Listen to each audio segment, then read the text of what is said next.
If your air fryer chickpeas turn out like this, kind of dried out with burnt bits of spices and just ugly looking, well, you're doing a number of things wrong, and we'll go through every one of those points. Air fried properly, they have a satisfying crunch that'll stay for a while because you can store it in a jar to have later on anytime. Now, of course, you can buy canned chickpeas and use that for this recipe, but I prefer to make it from scratch. And if you're unsure how to do that, well, I usually use my Instant Pot. You can check out my full guide on cooking the best beans and lentils at home. That's linked down below. Mistake number one is not drying your chickpeas. Now, whether you're using it from the can or if you freshly cooked it like what I did in the Instant Pot, you have to make sure you dry out any excess moisture. What that moisture will do is it'll form a coat around the chickpea, and then the air fryer, instead of cooking and trying to crispen the chickpeas right away, will waste time instead cooking off that water.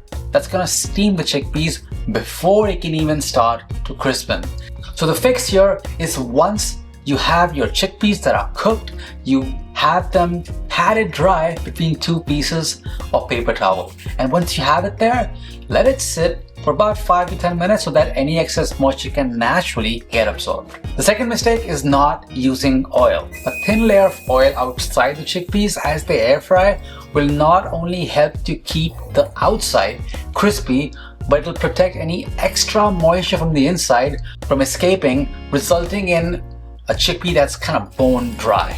You want a bit of moisture to still remain in those crispy, hollow chickpeas. And you can see these chickpeas that I cooked without oil, they just look so much drier and not as golden brown as the ones cooked with it. So the fix here is once you have dried it really well, then you oil it really well. Make sure you toss it before cooking. Coming to the cook, the third mistake you're doing is overcrowding that basket. See, an air fryer needs to circulate that hot air so that every piece of that food that you're cooking in it is getting that hot air to get it crispy. If you're making more than a layer of chickpea that's also wet, that's also not oiled, then you're creating like these pockets where some chickpeas are getting crispy, some are staying soggy, and general unevenness in the entire cook.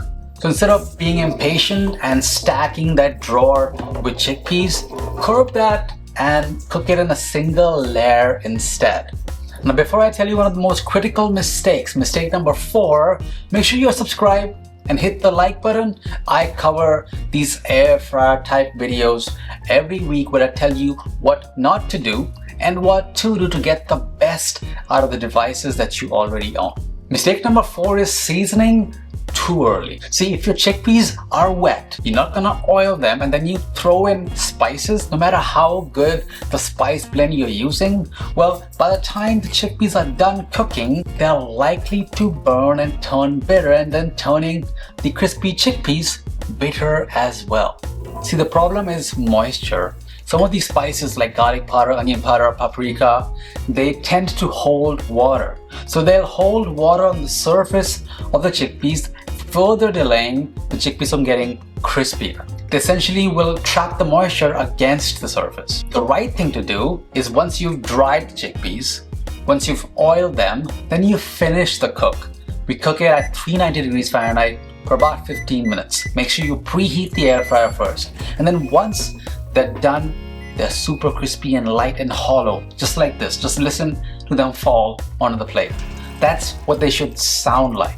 Once they're at this stage, that's when you add in your seasonings. See, the heat that's in the chickpeas and the oil that's remaining, that's on the surface, will help the spices to stick much better, along with that satisfying crunch. So as a recap, here is the full method. Get your chickpeas either from a can that you've rinsed or cook them from fresh using whatever method you prefer. Then make sure you pat them dry completely and let them sit between some paper towels for 5 to 10 minutes. Then lightly toss the chickpeas in olive oil and then preheat the air fryer at 390 degrees Fahrenheit. You want to cook these chickpeas in a single layer in that drawer for about 15 minutes. Make sure you toss the chickpeas halfway along in time, and in case you tap the chickpeas and you feel that they're not as crispy, they could be crispier, give it a taste of course, then cook it for 3-4 minutes longer. But once they're done, add them into a clean dry bowl and then add in your seasonings, add your salt, any other garnish, and then toss really well. And there you go. That's how you can get some really crispy chickpeas in the air fryer. And look at the difference. Here on this side are the chickpeas I made doing all the mistakes that I just covered, and the second one where I followed the right technique. The difference is night and day, so let's give it a taste. You can see they just look way drier, and they have these burnt bits on the spices that the good ones just don't. They just have a much more even golden brown exterior all around. Just in that bite, there were some bits that were crispy, some that were soft, and it's just uneven, especially when you taste the second one side by side. See, the good ones just taste lighter. I don't know how, but without that oil, it didn't get that proper crisp, and they just feel denser, the bad ones. The flavor is more even, the crunch is more satisfying. Now, in case you're struggling with this, then let me know any questions you might have down below. I read every single comment and I try to reply to every one of them. If you want another veg protein that you can make really well in the air fryer and know what not to do, then check out how to make crispy tofu in the air fryer next.